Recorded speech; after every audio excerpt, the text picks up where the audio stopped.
এই থামুন, কই যাইতাছুন? কেন ইন্টারভিউ দিতে যাচ্ছি? আরে স্যার, ইন্টারভিউ তো আজকে হইতো না, ইন্টারভিউ ডেট তো আগামীকাল। আজকে অফিস বন্ধ। আরে কি বলতাছেন? আপনার মনে হয় কোথাও ভুল হচ্ছে। আজকেই তো ইন্টারভিউ, আমি এটাই জানি। আরে স্যার, কি কইতাছুন? আজকে তো ইন্টারভিউ হওয়ার কথা ছিল, কিন্তু বন্ধ দিয়ে দিয়েছে। আগামীকাল ইন্টারভিউ হবে। ভাই আপনি কি বলতাছেন? আমি তো আসছিলাম গাইবান্ধা থেকে ইন্টারভিউ দেওয়ার জন্য। এখন কি যে করি। স্যার, আপনি গাইবান্ধাতে আহুন আর জেনতে আহুন, স্যার বুঝার চেষ্টা করুন। আজকে স্যারে বলছে অফিস বন্ধ। দেখেন আপনার মনে হয় কোথাও ভুল হচ্ছে। আমি তো জানি আজকে ইন্টারভিউ, তাই তো আমি সকাল সকাল ইন্টারভিউ দিতে চলে আসলাম। স্যার বুঝছি আপনার কথা, অনেক দূরের থেকে এসেছেন, কিন্তু আজকে ইন্টারভিউ হইতো না। স্যার একটা জরুরি কামে বাইরে গেছে। আচ্ছা ঠিক আছে।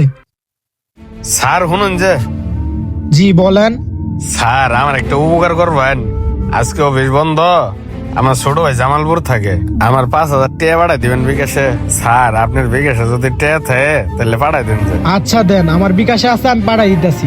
1 2 3 4 5 6। আরে ভাই, এখান তো 1,000 টাকা বেশি আছে। এই যে আপনার 1,000 টাকা বেশি, আপনি রাখেন। ও, 1,000 টাকা বেশি গেছে, তাইলে মনে হয় ভুলে গেছে। আচ্ছা স্যার, আপনি বিকাশে 5,000 টাকা পাঠাই দিন যে। আচ্ছা আমি তাহলে পাঠাই দিতেছি। ভাই নাম্বারটা বলেন। 017 02 02 22 22 আর 2টা 2। আর 2টা 2। আচ্ছা রাকিব নামে? জি স্যার, রাকিব নামে। আচ্ছা ভাই, টাকা চলে গেছে।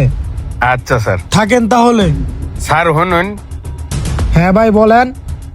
স্যার আপনারা বারবার ডিস্টার্ব করতেছে। আমার ছোট হয়তো জামালপুর কলেজে লেখাপড়া করে, আপনার সার্টিফিকেটটা যদি একটু দিতেন, একটু দেখতাম। সার্টিফিকেট দেখবেন? এই নেন দেখেন। আচ্ছা স্যার।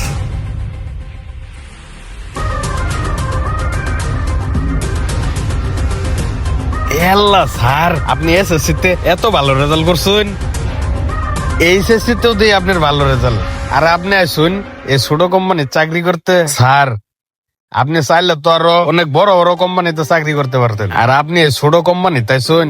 হ ভাই, আপনি ঠিকই কইছেন। আমার যে সার্টিফিকেট অবস্থা, আমি চাইলে বড় কোম্পানিতে চাকরি করতে পারি। ভাই এর আগে আমি অনেক বড় কোম্পানিতে চাকরি করতাম। ওই জায়গায় এমপ্লয়ীদেরকে কোনোভাবে মূল্যায়নই করা হয় না। সেজন্য আমি ওই কোম্পানি থেকে চাকরিটা ছেড়ে দেই। আর আমি চাই এই কোম্পানিতে যেন আমার চাকরিটা হয়।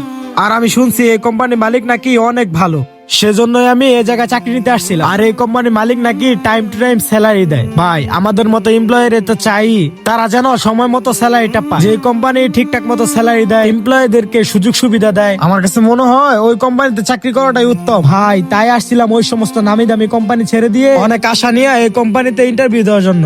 থাকেন তাহলে ভাই, সিভিটা দেন, আমি চলে যাই। স্যার শুনুন।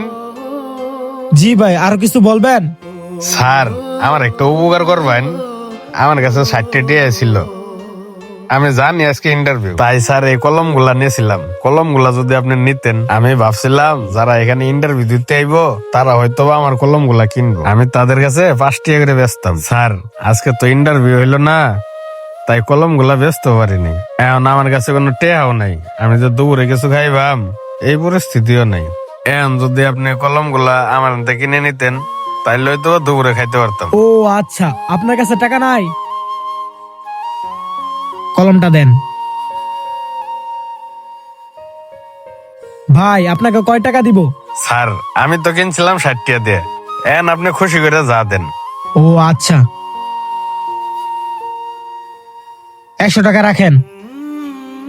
স্যার আপনার অনেক ডিস্টার্ব করলাম, আপনি কিছু মনে করেন না। আচ্ছা সমস্যা নাই, আমি এখন বাস স্ট্যান্ডে যাব। বাস স্ট্যান্ডে গিয়ে এই কলমগুলো বিক্রি করব। প্রতি পিস 10 টাকা করে বিক্রি করব। 10 টাকা করে বিক্রি করলে 12 পিস আছে। সবগুলো কলম বিক্রি করলে 120 টাকা হইব। আপনার আমি 100 টাকা দিলাম, আমার আরো 20 টাকা লাভ থাকবো। বাহ স্যার, আপনার তো ব্যবসায়িক নলেজ অনেক ভালো। ভাই আপনি থাকেন, তাহলে আমি কালকে আসবো। কি ব্যাপার স্যার, আপনি আমার পোশাক পরছুন? স্যার? স্যার মানে কি ব্যাপার? উনি আপনাকে স্যার বললো কেন? আরে ভাই, ওনাকে স্যার বলবো না তো কি বলবো? উনিই তো হতেছে আমাদের কোম্পানির স্যার। হ্যাঁ, জীবন যা বলছে সব ঠিকই বলছে। তার মানে স্যার আপনি কি আমার এতক্ষণ ইন্টারভিউ নিলেন? হ্যাঁ, এতক্ষণ তোমার ইন্টারভিউ নেওয়া হয়েছে। ইন্টারভিউ নিলেন ভালো কথা, এভাবে ইন্টারভিউ নিলেন কেন স্যার? স্যার বিষয়টা আমারে খুলে বলবেন? আসলে ঘটনা হয়েছে, আমার কোম্পানিতে অনেক লোক আসে ইন্টারভিউ দিতে। সরাসরি ইন্টারভিউ নিলে তো তার মনের খবর বোঝা যায় না। যে তার মনের ভিতর কি আছে। আসলে তাকে বোঝা যায় না তার মন মাইন্ড কেমন। তাই আজকে এইভাবে তোমার ইন্টারভিউ নিলাম, আর এইভাবে ইন্টারভিউ নিয়ে তোমার মনের খবর জানতে পারলাম। প্রথম অবস্থায় তোমাকে না করা হয়েছিল যে আমাদের অফিস বন্ধ, কিন্তু তোমার ধৈর্য শক্তি দেখে আমার অনেক ভালো লাগছে। আর দ্বিতীয় অবস্থায় তোমার সততা পরীক্ষা করলাম, তোমাকে 1,000 টাকা বেশি দিলাম, 5,000 টাকা বিকাশে দেওয়ার কথা বলে, তা তুমি এই টাকাটাও আমাকে রিটার্ন দিলে। আর শেষবার তোমাকে দেখলাম তোমাকে এক বান্ডিল কলম দিয়ে তোমার বিজনেস পলিসি, আসলে দারুণ লেগেছে আমার কাছে। আমার কোম্পানিতে এরকম লোকই দরকার ছিল। তাই তোমার সকল কিছু দেখে আমার অনেক ভালো লাগছে। আর তোমার কালকের থেকেই জয়েন। কি বলতেছেন স্যার? কালকে থেকে আমার জয়েন? স্যার শুনে অনেক ভালো লাগলো, এই কোম্পানিতে আমার চাকরি হয়েছে। স্যার এই জন্য বুঝি আপনি আমার ড্রেসটা পরছুন? হ্যাঁ জীবন, এই কারণেই তোমাকে বলছি তুমি লাঞ্চের পরে ডিউটিতে আসবা। আর আশিক, তুমি কালকের থেকে জয়েন করবা। স্যার অবশ্যই আমি কালকে থেকে জয়েন করব। আচ্ছা ঠিক আছে, তুমি অনেক দূরের থেকে আসছো, কালকের থেকে জয়েন করো, তুমি এখন যেতে পারো। আচ্ছা স্যার, ভালো থাকেন, কালকে থেকে আমি আসবো। আচ্ছা, আর জীবন তুমি তোমার পোশাক পরো। বন্ধুরা, আজকের ভিডিওটি আপনাদের কাছে কেমন লাগলো? আমাদের ভিডিওটি যদি ভালো লেগে থাকে অবশ্যই লাইক কমেন্ট শেয়ার দিয়ে পাশে থাকবেন। ধন্যবাদ।